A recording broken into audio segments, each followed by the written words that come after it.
Break के बाद आपका बहुत बहुत स्वागत है और चलिए अब बुलेटिन की शुरुआत करेंगे बड़ी खबर के साथ। दिल्ली में अर्थ इंफ्रा के 4 प्रमोटर्स को गिरफ्तार किया गया। डायरेक्टर भी पुलिस के शिकंजे में है। 2004 करोड़ रुपए की कथित ठगी मामले में ईडी की ओर से बड़ी कार्रवाई की गई है। प्रवर्तन निदेशालय ने चारों आरोपियों को हिरासत में लिया है। 19,000 से अधिक फ्लैट खरीदारों से ठगी का आरोप है।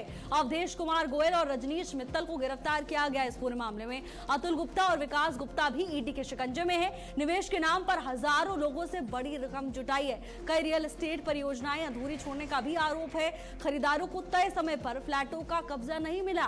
विशेष पीएमएलए अदालत ने चारों को 5 दिन के रिमांड पर भेजा है और अब इस पूरे मामले को लेकर आगे की कार्रवाई की जा रही। करोड़ों की कथित ठगी का यह पूरा मामला बताया जा रहा है।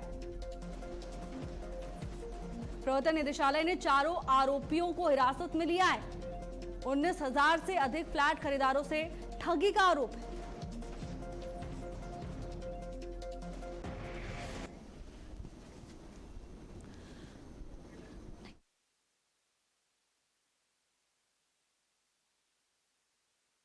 स्नेह कमला हमारे साथ जुड़ चुके हैं तमाम जानकारी लेकर। स्नेह, करोड़ों की ठगी का ये पूरा मामला, सबसे पहले तो क्या है ये पूरा मामला, पूरी खबर समझाइए दर्शकों को।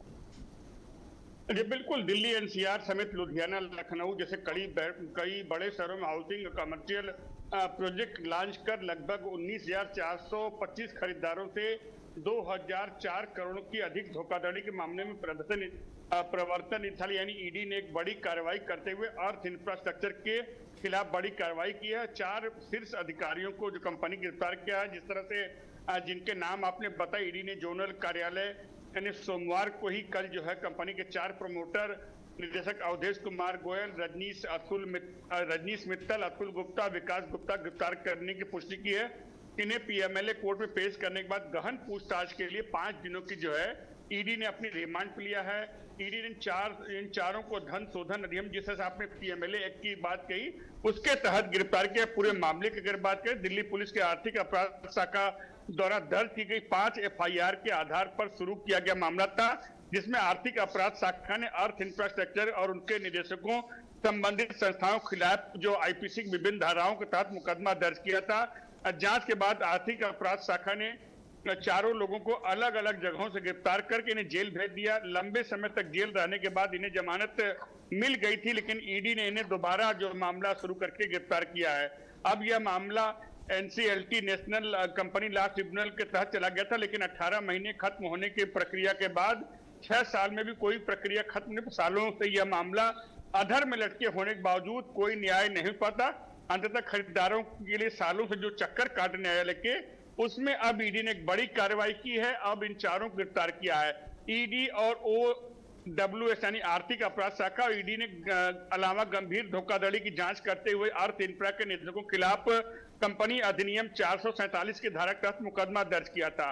तो जिस तरह से कुल 19,425 खरीदारों से 2,004 करोड़ जुटाए गए थे, ईडी की जांच में यह मामला सामने अर्थ इंफ्रा ने आवासीय और वाणिज्यिक संपत्तियों की समय पर डिलीवरी नहीं के निश्चित रिटर्न का वादा करके 19,425 खरीदारों से या निवेशकों से जो 2,004 करोड़ जुटाए। इतनी बड़ी रकम जुटाने के बावजूद जो लगभग 467 करोड़ दूसरी कंपनियों और संबंधित खातों में ट्रांसफर किए गए, जिसमें फंड की हेराफेरी की गई। तो कुल इन मामलों को लेकर ईडी ने बड़ी कार्रवाई करते हुए कंपनी के 4 बड़े जो प्रमोटर्स उन्हें गिरफ्तार किया। इस पूरे मामले में जांच के दायरे में आगे क्या कुछ हो सकता है, कौन कौन आ सकता है इस पूरी जांच के हिस्से?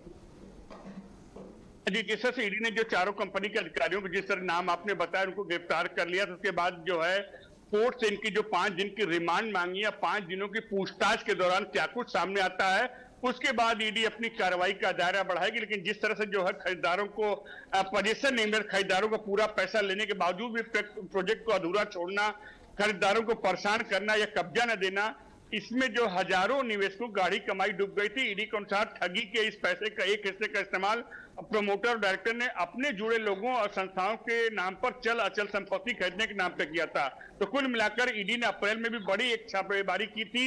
अप्रैल में भी जो है ईडी ने दिल्ली एनसीआर में अर्थ इंफ्रा ग्रुप के ताबड़तोड़ छापेमारी की थी। उस समय ईडी ने लगभग 6 करोड़ 30 लाख रुपए कैश और 8 करोड़ 78 लाख रुपए गहने, 100 से अधिक चल संपत्तियों के जो है चल और चल संपत्तियों के दस्तावेज बरामद किए थे, जिनकी अनुमानित कीमत लगभग कुल 100 करोड़ के अलावा 100 करोड़ से अधिक है।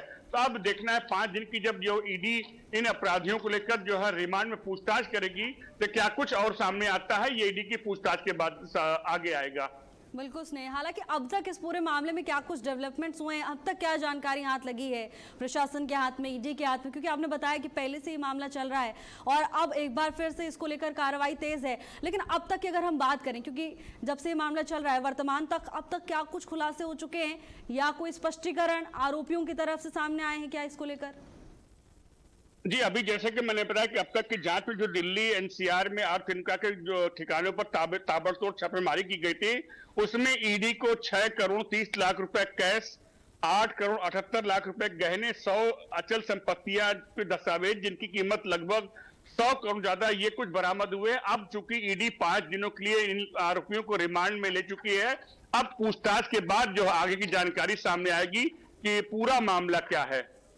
बिल्कुल स्नेह, इंतजार करना होगा कि जांच के बाद क्या कुछ सामने आता है। लेकिन स्नेह, मामले का खुलासा कैसे हुआ, कैसे संज्ञान में आया था ये मामला? जी बिल्कुल, जो शिकायत करता है, जो जिन आपने अभी बताया कि 19,000 से अधिक लोग हैं, 19,425 लोग जो निवेशक हैं, इनके जो है 2,004 करोड़ जुटाने के बाद जब समय पर इनके प्रोजेक्ट नहीं मिले तो उन लोगों ने शिकायत की। उसके बाद दिल्ली की आर्थिक अपराध शाखा ने जो है FIR दर्ज किया, कार्रवाई शुरू हुई, अंततः मामला ईडी के पास गया। अब ईडी ने इन 4 लोग गिरफ्तार करके पूछताछ कर रही है। बिल्कुल स्नेह, इंतजार करना होगा क्या कुछ होता है इस पूरे मामले में, लेकिन ये जरूर दर्शकों को बता दें कि मामले को लेकर कार्रवाई अब और तेज की जा चुकी है। धन्यवाद आपका स्नेह तमाम जानकारी के लिए।